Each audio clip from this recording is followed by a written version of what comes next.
Duas entrevistas do ministro Alexandre de Moraes nessa semana e uma série de furos e contradições nas narrativas do 8 de janeiro de 2023. Eu vou expor tudo isso para você nesse vídeo. Vem comigo.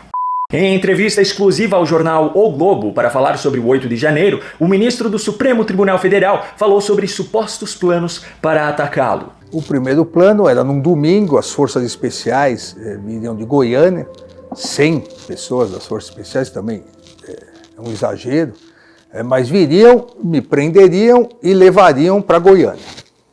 Essa era a primeira vertente. A segunda era, no meio do caminho para Goiânia, se livrariam do corpo. Havia ainda, segundo ele, um outro plano mais violento ainda. E a terceira, aí já eram os mais exaltados, defendiam que após o golpe deveria ser preso e enforcado aqui na Praça dos Três Poderes. Moraes afirma que esses planos foram arquitetados contando inclusive com o auxílio de uma instituição, a Agência Brasileira de Inteligência. Então realmente houve um planejamento, uma tentativa de planejamento, inclusive com participação da ABIN, que monitorava os meus passos. A história começa a ficar estranha, no entanto, quando em outra entrevista, a Veja, Moraes fala sobre onde estava no 8 de janeiro. Eu, no dia 8 de janeiro, eu estava com a minha família em Paris, nós tínhamos chegado no dia 6. Se havia um ataque sendo planejado, com o auxílio da Agência Brasileira de Inteligência para monitorar os seus passos, segundo o que ele disse, como é que os planejadores ainda não haviam descoberto que ele não estaria em Brasília na data, se ele viajou do Brasil para a França no dia 6? Aliás, não apenas o embarque foi 2 dias antes da data da invasão, como ainda uma viagem à Europa não é organizada em cima da hora, no dia da partida. É necessário providenciar, pelo menos, as passagens e a hospedagem com antecedência. Como então os supostos criminosos não haviam descoberto essa viagem se contavam com a ajuda da ABIN? Mas calma, que essa história ainda piora, porque na entrevista à Veja, Moraes fala sobre o horário em que ele recebeu os primeiros avisos sobre o que estava acontecendo em Brasília. No dia 8 eu estava no hotel, quando lá aproximadamente já eram umas 5h30, 6 horas, eu comecei a receber as notícias do que estava acontecendo. Eu vi as imagens da invasão naquele momento no Congresso Nacional. Espera aí, deixa eu ver se eu entendi. Primeiro, qual é a diferença de fusos horários entre Brasília e Paris? São 4 horas de diferença. Se Moraes viu as imagens da invasão ao Congresso Nacional entre 5h30 e 6 horas no horário de Paris, conforme ele disse, significa então que ele viu essas imagens entre 1h30 e 2 horas no horário de Brasília. Só que tem um problema muito grande nessa história. Segundo uma matéria do Estadão Verifica, que desmente um boato sobre o horário de chegada dos invasores e que, para isso, apresenta a cronologia dos fatos, a invasão ao gramado e ao prédio do Congresso Nacional aconteceu exatamente às 14 horas e 43 minutos. E isso foi registrado por uma gravação aérea. Uma matéria da UOL, que também traz a cronologia dos fatos, aponta que às 14h40, o primeiro grupo chegou à barreira de proteção da Praça dos Três Poderes, e que às 14h45 os manifestantes invadiram o teto do Congresso e também o interior do edifício. Ou seja, a invasão ao Congresso começou pelo menos 40 minutos depois de Alexandre de Moraes ter visto essa mesma invasão acontecer, segundo o que ele contou.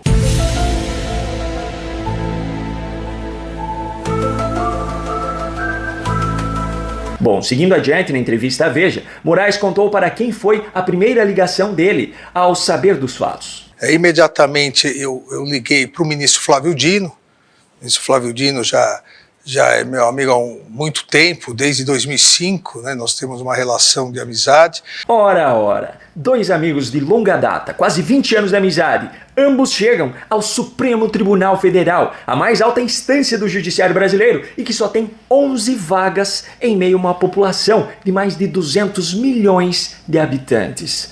Como esse mundo é pequeno, né? Mas agora eu preciso voltar aos supostos planos de ataques diretos ao ministro, pois na entrevista à Veja, ele os relatou da seguinte forma. Havia só 3 planos, né, de prisão em relação a mim.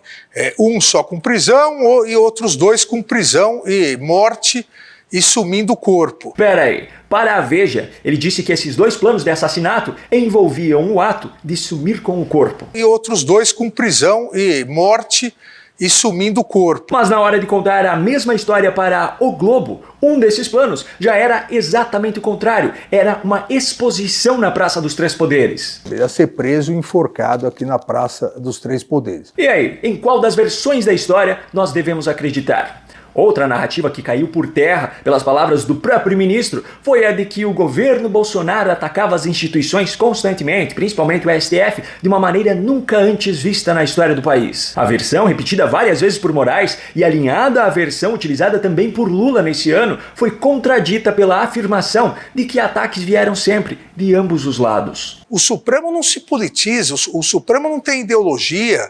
É tanto que o Supremo, ora, é criticado pela esquerda, ora é criticado pela direita, ora é criticado pelos dois. Obviamente, Moraes aproveitou as entrevistas também para reforçar a narrativa da culpa daqueles que eles escolheram para colocar. O que chocava era a inação da Polícia Militar. Eu fui secretário de Segurança Pública em São Paulo, depois ministro da Justiça e de Segurança Pública. Eu afirmaria aqui, sem medo de errar, que não precisaria 100 homens do choque para dispersar aquilo.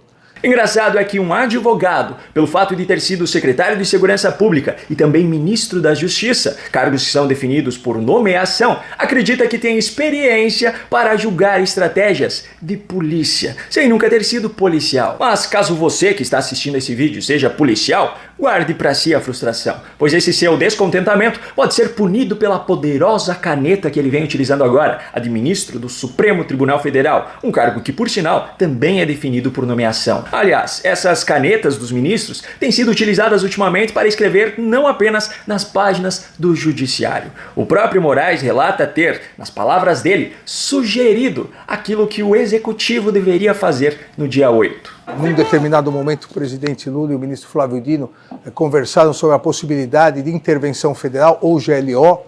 Quem decidiu, obviamente, foi o Poder Executivo. Eu relembrei a ambos que no tempo do presidente Temer houve a possibilidade, né, de intervenção só na área de segurança. E talvez isso fosse o melhor, porque a questão era de segurança pública e o que acabou depois sendo a decisão tomada. E ainda em relação às medidas tomadas imediatamente após os atos, ele falou sobre as prisões decretadas, porque ele achou importante. Naquele momento eu achei muito importante 3 decisões.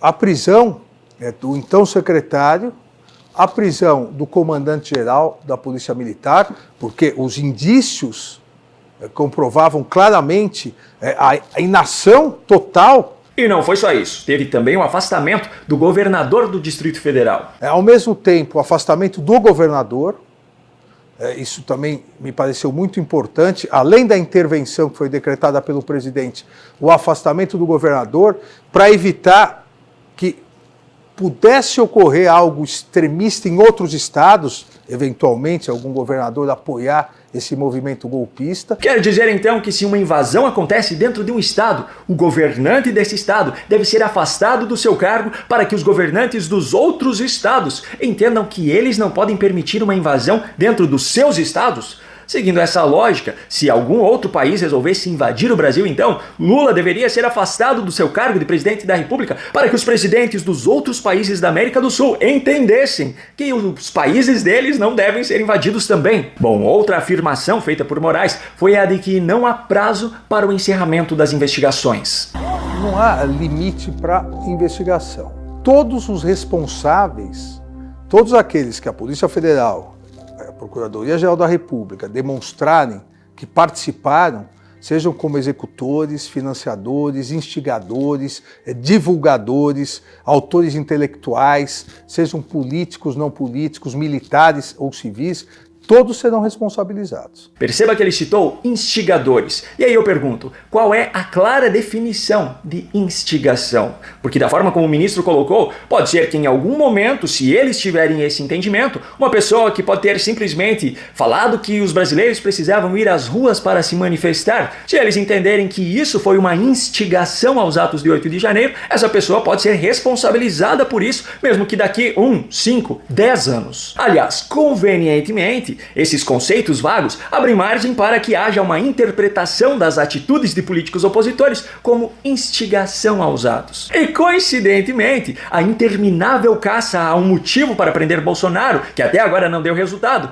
com esses conceitos cada vez mais vagos, passa a se tornar cada vez mais fácil. E para finalizar, para surpresa de ninguém, o 8 de janeiro serviu também para reforçar a narrativa da necessidade de regulação das redes sociais. As redes sociais, eu repito, elas foram instrumentalizadas, se deixaram instrumentalizar e sem elas dificilmente teria ocorrido de forma tão massiva essas agressões e mais, esse aumento do discurso de ódio. Na entrevista à Veja, ele ainda deixou claro que isso deve ser discutido pelo STF em 2024. O Supremo Tribunal Federal também tem, e certamente em 2024 nós julgaremos isso, julgar as limitações e as responsabilidades das redes sociais, para evitar que sejam instrumentalizadas. Esse me parece o papel mais importante a curto prazo do Supremo Tribunal Federal. Ou seja, pouco importa se o PL 2630, o tal PL da censura, será aprovado ou não pelo Congresso, pois o Supremo já dará seu jeito de garantir a censura tão defendida pelo atual governo. E ainda defendendo uma regulamentação, só que na entrevista ao jornal O Globo,